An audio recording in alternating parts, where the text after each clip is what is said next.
আসসালামু আলাইকুম রহমতুল্লাহ বারকাত। আমি আসলে একজন মানুষ হতে চাই। মানুষ বলতে সেই মানুষ যে কোনো একজন মানুষ মারা গেলে তার ভিতর কাঁদবে। মানুষ বলতে সেই মানুষ হতে চাই যে মানুষটা মারা গেছে অথবা মানুষটাকে হত্যা করা হয়েছে, সেটাই আমার কাছে মূল প্রাধান্য পাবে। মানুষটা কোন ধর্মের ছিল সেটা আমার কাছে প্রাধান্য পাবে না। আমার কাছে মানুষ হওয়াটা খুবই জরুরি, কারণ ধর্মটা আমার একান্তই ব্যক্তিগত।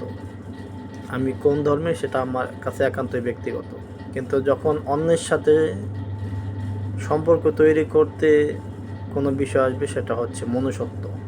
মানুষের সাথে মানুষের সম্পর্ককে বলা হয় মনুষ্যত্ব।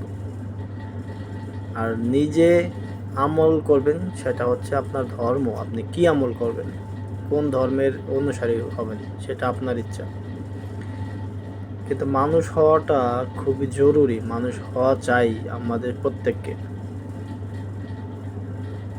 এই যে হাদি মারা গেল, খুবই দুঃখজনক বিষয় যে হাদির মতো লোককে গুলি করে হত্যা করা হলো। কে করেছে সে বিষয়ে আমি না যাই, সেটা বিতর্কিত বিষয়। কিন্তু দেখলাম যে লক্ষ লক্ষ মানুষের প্রতিবাদ করলো, জানা যায় কোটি কোটি মানুষ অংশগ্রহণ করলো।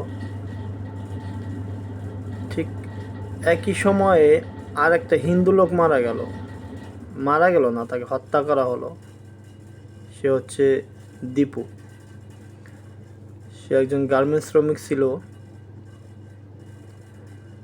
তাকে হত্যা করেছে এই অপবাদে যে সে নাকি নবীজিকে নিয়ে কটূক্তি করেছে। এখন ওখানে যখন তাকে মারা হলো তখন প্রতিবাদ করার মতো একজন লোকও ছিল না, বা কেউ প্রতিবাদ করেও নি। এবং শুধু মারাই হয়নি, তাকে আবার রাস্তার মাঝখানে পুড়িয়ে ফেলা হয়েছে, ঝুলন্ত অবস্থায় পুড়িয়ে ফেলা হয়েছে। সে ঝুলন্ত অবস্থা থেকে পড়ে গিয়েছে, তখন পড়ে গিয়েছে যখন তার রশিটি পুড়ে গিয়েছে। তো এই যে তাকে হত্যা করা হলো, কোনো রকম প্রতিবাদ করলো না কেউ। এতগুলো লোক ছিল ওখানে, কেউ প্রতিবাদ করেনি। এখন কিছু লোক বলা হচ্ছে যে তাকে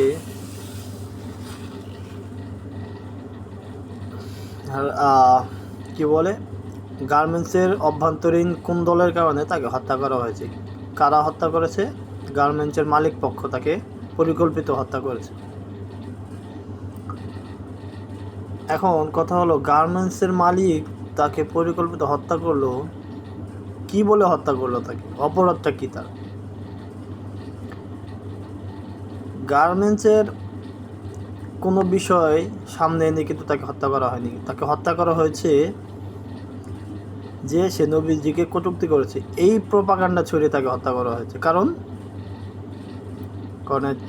এটা বলে হত্যা করা খুব সহজ, মানুষের কি সমর্থন পাওয়া যায়। এটা হচ্ছে ধর্মীয় খেলা। এখন এই দায় আবার একদল চাপানোর চেষ্টা করতেছে জামাত ইসলামের উপরে বা শিবিরের উপরে। আবার জামাত ইসলাম, শিবির অথবা ইসলামপন্থী অথবা তৌহিদি জনতা যারা, এরা আবার এটাকে অস্বীকার করার চেষ্টা চালাচ্ছে যে এটা আমাদের কাজ নয়, এটা পরিকল্পিত। ঠিক আছে, আমি মেনেই নিলাম যে এটা আপনাদের কাজ নয়, কিন্তু তারা যে হাতিয়ারটা ব্যবহার করলো, এই হাতিয়ারটা কাদের বানানো? হাতিয়ারটা কি ছিল? হাতিয়ারটা ছিল যে সে নবীজিকে কটূক্তি করেছে। এই ছিল তাদের মূল অস্ত্র। এখন কথা হলো, আপনারা এইখানে সম্পৃক্ত ছিলেন না, কিন্তু যে হাতিয়ার দিয়ে হত্যা করলো, এই হাতিয়ার কাদের তৈরি?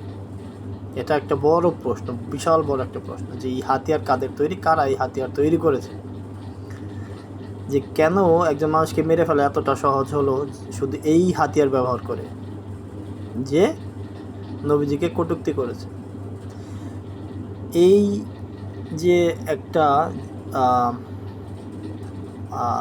কি বলে এটাকে, যে একটা কথা প্রচলিত করা বা এটাকে বাস্তবায়ন করা, প্রতিষ্ঠিত করা, যে কেউ যদি নবীজিকে কটূক্তি করে তাকে হত্যা করতে হবে, তাকে দুনিয়া থেকে সরিয়ে ফেলতে হবে।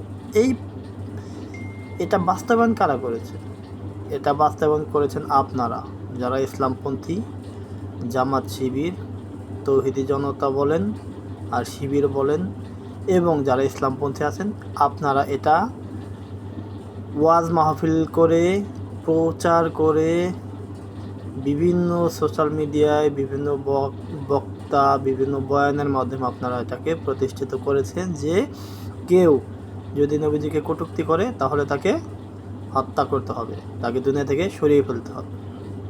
ঠিক আছে, যদিও এই বিষয়ে গ্রহণযোগ্য কোনো হাদিস এখনও খুঁজে পাওয়া যায় না, যদিও পাওয়া যায় আমি মেনেই নিলাম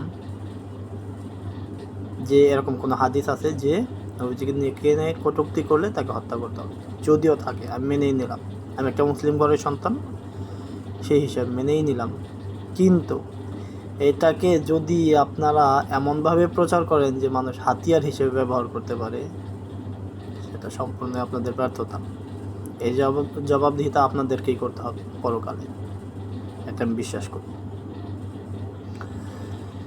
এই যে দেখেন, আজকে যে ঘটনাটা ঘটলো, আপনি এই নিশ্চয়তা দিতে পারেন না যে কালকে এরকম ঘটনা আরেকটা ঘটবে।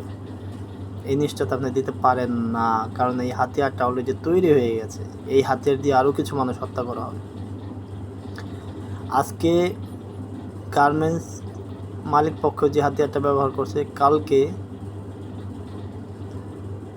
অন্য কোনো প্রতিষ্ঠানের কোনো এক মালিক সেই একই হাতিয়ার ব্যবহার করবে তার শত্রুকে দমন করার জন্য। শুধু একটা কথাই বলে দিবে যে সে নবীজিকে কটূক্তি করেছে। দেখেন, এতগুলো মানুষ ছিল, কেউ কোনো প্রতিবাদ করেনি। কেন প্রতিবাদ করেনি? কারণ যেহেতু নবীজিকে কটূক্তি করেছে তাকে মেরে ফেলাই ভালো। ঠিক আছে, প্রতিবাদ করে লাভটা কি? প্রতিবাদ করার মতো একজন লোকও খুঁজে পাবেন না। এই একই ঘটনার পুনরাবৃত্তি আবারও ঘটবে, আমি গ্যারান্টি দিয়ে দিলাম, আবারও ঘটবে, কারণ এটার বাস্তবায়ন আপনারা করে ফেলেছেন অলরেডি। মানুষ হন, আগে মানুষ হন। মানুষ অনেক দূর। আমি গ্যারান্টি দিয়ে বলতে পারি একজন মুসলিম হওয়া সহজ, কিন্তু একজন মানুষ হওয়া এত সহজ না।